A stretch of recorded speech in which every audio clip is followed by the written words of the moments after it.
Ora, ora, sejam bem-vindos ao nosso canal. Esse é meu marido Marcelo. E essa é minha esposa Valéria. Que prazer estar aqui mais uma vez com vocês para juntos podermos meditar nas Sagradas Escrituras, podermos orar com vocês, meditar naquele que nos dá a vida todos os dias, o nosso Deus e Pai, em nome de Jesus. Amém. E que a graça e a paz do nosso Senhor e Salvador Jesus Cristo esteja com vocês. Amém. Hoje nós recebemos uma palavra muito bonita, muito conhecida também, né, por todos, por grande parte aí dos cristãos.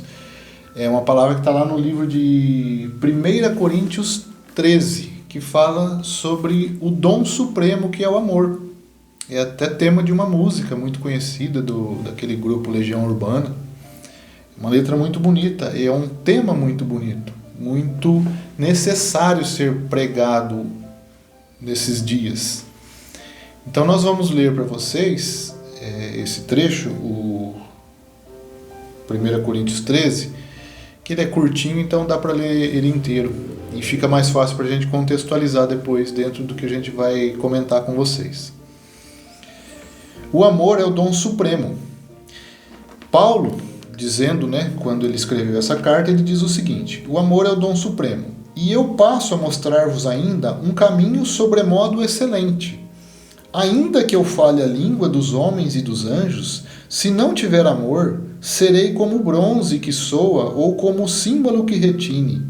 Ainda que eu tenha o dom de profetizar e conheça todos os mistérios e toda a ciência, ainda que eu tenha tamanha fé a ponto de transportar montes, se não tiver amor, nada serei. E ainda que eu distribua todos os meus bens entre os pobres e ainda que entregue o meu próprio corpo para ser queimado, se não tiver amor, nada disso me aproveitará. O amor é paciente, é benigno, o amor não arde em ciúmes, não se ufana, não se ensoberbece, não se conduz inconvenientemente, não procura os seus interesses, não se exaspera, não se ressente do mal, não se alegra com a injustiça, mas regozija-se com a verdade. Tudo sofre, tudo crê, tudo espera, tudo suporta. O amor jamais acaba. Mas, havendo profecias, desaparecerão. Havendo línguas, cessarão. Havendo ciência, passará. Porque em parte conhecemos e em parte profetizamos. Quando, porém, vier o que é perfeito, então o que é em parte será aniquilado. Quando eu era menino, falava como menino, sentia como menino, pensava como menino. Quando cheguei a ser homem, desisti das coisas próprias de menino, porque agora vemos como em espelho, obscuramente. Então veremos face a face. Agora conheço em parte, então conhecerei como também sou conhecido. Agora, pois, permanecem a fé, a esperança e o amor. Estes três, porém, o maior destes é o amor. Então, nesses dias, o que nós temos visto dentro da comunidade cristã, dentro da humanidade, é a falta de amor, a busca por bens, por riquezas, pela razão. Eu quero ter razão o tempo todo. A gente entra numa conversa, numa discussão, a gente quer estar sempre certo, a gente quer estar sempre por cima. A gente não quer ser contrariado. A gente tem visto muito isso nas redes, na internet, nas postagens que nós temos visto todos os dias. Nós entramos no YouTube, no Instagram, no Facebook, nas redes sociais, e o que nós temos visto sendo divulgado, sendo propagado, é nada mais, nada menos que a falta de amor. Aqui, quando ele menciona o dom do amor e as qualidades, algumas características que mostram o que é o amor, o que o amor traz para dentro da gente, que é a paciência, a benignidade. Ele não tem ciúmes. Uma pessoa que ama, ela não sente ciúmes, ela não se ufana, ela não se soberbece. Uma pessoa soberba, ela não tem amor. Ela pode até praticar bons atos, boas ações, mas ela faz isso para benefício próprio, para ser reconhecida por alguém, para ser admirada. Então, o amor não busca isso, ele não busca reconhecimento, o amor não busca estar sempre acima, estar sempre em evidência. Não, o amor é necessário para que a gente esteja em paz conosco, esteja em paz com o próximo, inclusive até com os nossos inimigos, porque ele fala aqui mais para frente, o amor ele não se conduz inconvenientemente, não procura os seus interesses, né? O que eu acabei de dizer, a pessoa soberba, ela sempre procura os próprios interesses, ainda que ela faça o bem, ainda que ela compre lá uma cesta básica e leve para uma família pobre, ela não está buscando o amor, ela não está fazendo isso por amor, mas sim por interesse. A gente vê, lógico que nós vemos muitos vídeos, muitas postagens de pessoas praticando bem. E o que acontece nesses casos? Muitas vezes as pessoas julgam esses vídeos. A pessoa está fazendo isso para se aparecer. E isso sem a gente ao menos conhecer essas pessoas. Então essas pessoas elas podem estar praticando o bem, ajudando o próximo de coração puro, de coração limpo. Se ela não estiver fazendo isso, isso é um problema que ela vai ter de resolver com Deus. Quando você faz isso praticando, procurando o reconhecimento, a autoexaltação, isso vai refletir com você lá na frente. E ele fala aqui também, seguindo aqui para finalizar, ele não se exaspera, não se ressente do mal, não se alegra com a injustiça, mas regozija-se com a verdade. Tudo sofre, tudo crê, tudo espera, tudo suporta. Então é o que nós temos visto, as pessoas criticando qualquer coisa, critica por criticar muitas vezes, né? Nós temos visto aí o mundo todo, né, passando por dificuldades, passando por muitas injustiças.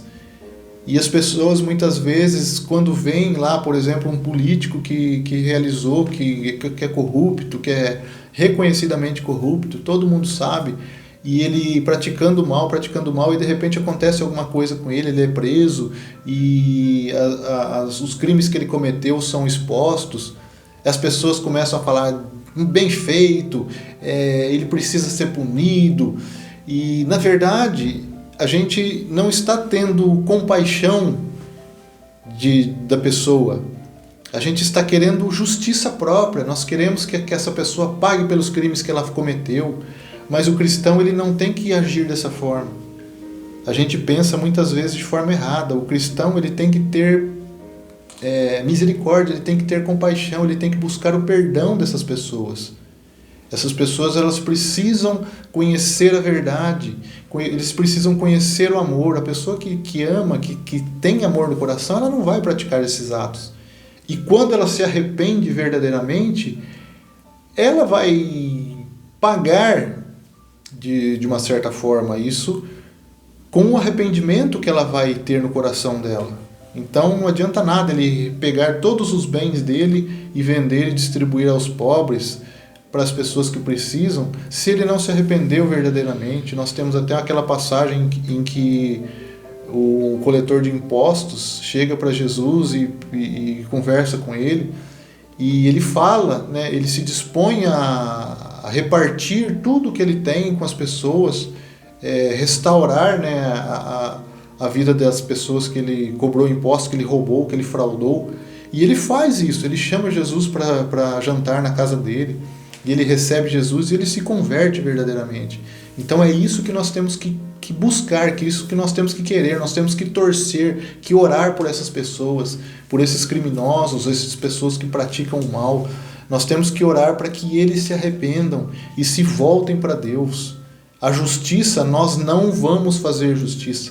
Nós não fazemos, nós não praticamos, nós não temos capacidade de praticar a justiça.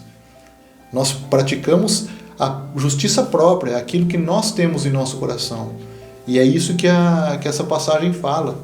Porque nós podemos profetizar, nós podemos falar em línguas, nós podemos ter vários dons espirituais, e ir na frente da igreja e falar, e né, pregar, ser uma bênção muitas vezes. Mas se eu não tenho amor, nada disso vai ser aproveitado. Porque nós não estamos verdadeiramente sendo cristãos. E no finalzinho ali ele fala que é porque nós conhecemos em parte.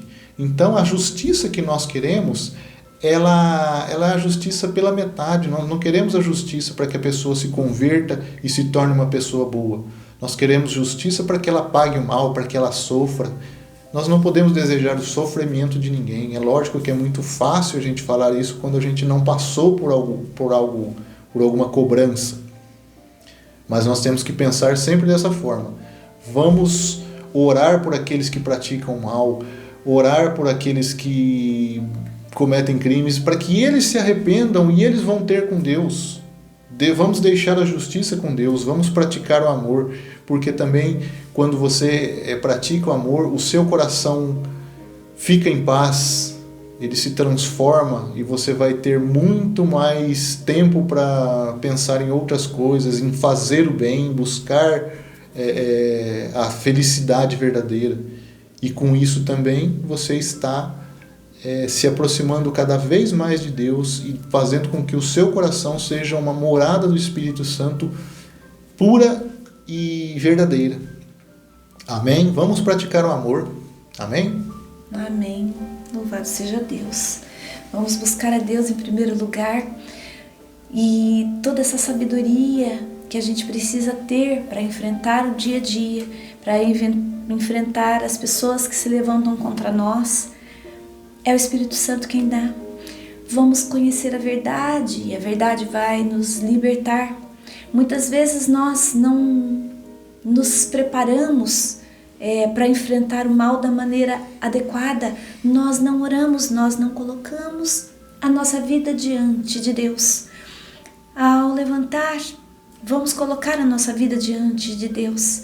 Ao nos deitar, vamos colocar a nossa vida diante de Deus e pedir que seja Ele quem nos direcione, Ele nos direcionar, pedir que Ele nos direcione pelo caminho certo, por onde não há dor, por onde não há tristeza. O mundo, sim, ele nos oferece situações incríveis, maravilhosas, mas tem uma cobrança em cima disso. Todos os que estão aqui na terra, eles vão sofrer as investidas do mal, porque tudo o que o mundo tem para nos oferecer sem cobranças é duvidoso. Saibamos que se andarmos por um caminho bom, nós não vamos colher frutos ruins. Se nós fizermos o que é bom, o que é reto, nós vamos colher frutos deste nosso caminhar, das nossas boas ações. Vamos evitar andar por caminhos que causam dor a nós e ao nosso próximo, porque nós temos que entender que quando nós plantamos, nós colhemos. E se nós andarmos por caminhos tortuosos, nós vamos colher, nós vamos sofrer as consequências por ter andado por um caminho que não nos faz bem. Quando nós estamos neste mundo, muitas vezes as pessoas se levantam contra nós, mesmo nós querendo, desejando estarmos em paz com todos. E aí nós vamos querer esbravejar, nós vamos querer nos defender. Deus cuida de nós.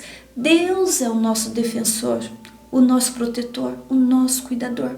E Ele vai nos dizer como devemos nos defender destas pessoas que se levantam contra nós. Nós precisamos ter paciência, orar e esperar em Deus. E Ele vai nos dar a saída. Não vamos esbravejar, não vamos gritar. Nós não precisamos ganhar nenhuma discussão. Para que discutir? Para que criar mais problemas? Se a situação está difícil e a gente perder a paz, se a gente perder a esperança, tudo vai ser cada vez pior. Salomão dizia que um abismo chama outro abismo. Então vamos ter paciência, vamos buscar a paz, vamos buscar resolver os nossos problemas e as nossas situações complicadas na presença de Deus, orando e pedindo que o Espírito Santo de Deus habite o nosso coração, habite o nosso entendimento, para que nós saibamos qual o caminho devemos seguir e esperar nele a justiça, porque Deus, ele não falta e ele não falha. Se há algo que machuca o seu coração, se você sente que está sendo injustiçado, continue em oração e Deus vai resolver a sua causa e vai dizer qual é o melhor caminho que você deve seguir. Não estamos dizendo aqui para você ficar de braços cruzados, não é isso. Mas há muitas situações que nós não devemos colocar as nossas mãos, porque o nosso conhecimento humano não vai resolver. Mas Deus resolve tudo aquilo que nós não conseguimos. Muitas coisas estão no plano espiritual que nós não entendemos. Por isso devemos orar e pedir para Deus a direção e pedir que Deus tome conta do nosso dia para que nós não tropecemos, não falemos aquilo que não deve ser dito e ouvir aquilo que não devíamos ouvir, para que não nos entristeçamos, para que não fiquemos enraivecidos. Tenhamos sabedoria a cada momento do dia. Pedir que o Espírito Santo caminhe conosco é sempre o melhor caminho. Em nome de Jesus, busquemos em Deus. Busquemos que o Espírito Santo esteja fazendo habitação em nós para sabermos andar com sabedoria nesse mundo tão difícil. Amém. Amém. Amém. E quando a gente busca a justiça própria, muitas vezes nós cometemos muitos erros e acabamos sofrendo ainda mais. E a gente tem que entender o seguinte: a mão de Deus, ela é muito pesada. A mão de Deus é muito pesada. Às vezes a gente acha que está fazendo justiça com as próprias mãos, mas a mão de Deus, o peso da mão de Deus, a cobrança que Deus vai trazer muitas vezes para aquilo que a gente está querendo buscar justiça, às vezes pode ser muito pior do que a gente mesmo estava querendo, estava pensando, estava desejando para outra pessoa. Então a gente tem que deixar que Deus faça a justiça. Deus sabe de todas as coisas. E conhecereis a verdade, e a verdade vos libertará. A verdade, Jesus é o caminho, a verdade e a vida. Então, deixamos com que a justiça seja feita pelas mãos de Deus e que a gente esteja sempre em paz. Vamos orar, pedir para Deus nos ensinar, nos mostrar o caminho cada vez mais e venha fazer morada em nosso coração e que o amor se manifeste em nós, que a luz de Jesus seja resplandecida em nós. Amém? Senhor nosso Deus, nosso Pai, Deus Todo-Poderoso, nos colocamos, ó Pai, diante de Ti neste momento para Te agradecer e louvar o Teu santo nome, agradecer por essa palavra, agradecer pela nossa vida, pela nossa saúde, por tudo que o Senhor tem feito por nós até agora, ó Deus, em nome de Jesus. Senhor, ensina-nos a orar, ensina-nos a caminhar na Tua direção, ensina-nos a amar com o Teu amor. Senhor, dai-nos, Senhor, a paciência necessária, dai-nos o conhecimento, a sabedoria, tudo que possa fazer com que o nosso coração fique mais em paz, que ele seja manso. Sim, e que ele busque, Senhor, a Tua justiça e não a nossa justiça. Senhor nosso Deus, nós pedimos perdão pelos nossos erros, pelos nossos lábios, por tudo aquilo que nós pensamos errado, praticamos, fazemos errado, ó Deus, em nome de Jesus. Senhor, cura-nos, salva-nos, ó Deus, em nome de Jesus. Perdoa os nossos pecados e que o Senhor esteja guiando os nossos passos para que a gente não tropece em pedra alguma, ó Pai, em nome de Jesus. Cubra-nos, Senhor, com as Tuas asas. Proteja-nos de todo o mal, ó Deus, em nome de Jesus. Liberta-nos, Senhor, daquela maldição, daquilo que vem se arrastando, Senhor, nas nossas vidas e que aquilo que esteja nos atrasando, fazendo com que que a gente saia do Teu caminho, Senhor, que isso seja lançado por terra e que o nosso caminhar seja sempre na tua direção, seja sempre em busca de ti, ó Pai, em nome de Jesus. Venha, Senhor, fazer morada em nossos corações e que a gente possa ser curado e transformado pelo teu amor, pela tua verdade, Senhor, em nome de Jesus. Senhor, nosso Deus, que esta palavra venha resplandecer em nossos corações e que a gente possa conhecer o verdadeiro amor, Senhor, que a gente possa praticar o verdadeiro amor, Senhor, em nome de Jesus, e que esse amor seja motivo também para curar o nosso espírito, curar o nosso corpo, curar a nossa alma, curar a nossa mente, ó Deus, em nome de Jesus. Venha, Senhor, fazer morada, habitar em nós e que tudo em nós seja curado, desde o corpo físico até a nossa alma, até a nossa mente, ó Deus, em nome de Jesus. Venha, Senhor, visita-nos em nome de Jesus. Visita cada um daqueles que estiverem vendo esse vídeo, ó Pai, e abençoa-os e toque o coração daqueles, Senhor, que precisam da Tua palavra, que precisam conhecer a Tua verdade, que precisam conhecer o Teu amor, ó Deus, em nome de Jesus. Dai-nos forças, Senhor, para perdoar e para exercer o amor verdadeiro, ó Deus, em nome de Jesus. É o que nós oramos e agradecemos no nome santo do nosso Senhor e Salvador Jesus Cristo, pois Teu é o reino, o poder e a glória para todos sempre. Amém. Amém. Glórias a Deus. Amém, Jesus. Vamos praticar o amor em nome de Jesus. E que a graça e a paz do nosso Senhor e Salvador Jesus Cristo esteja com vocês. Amém. Amém.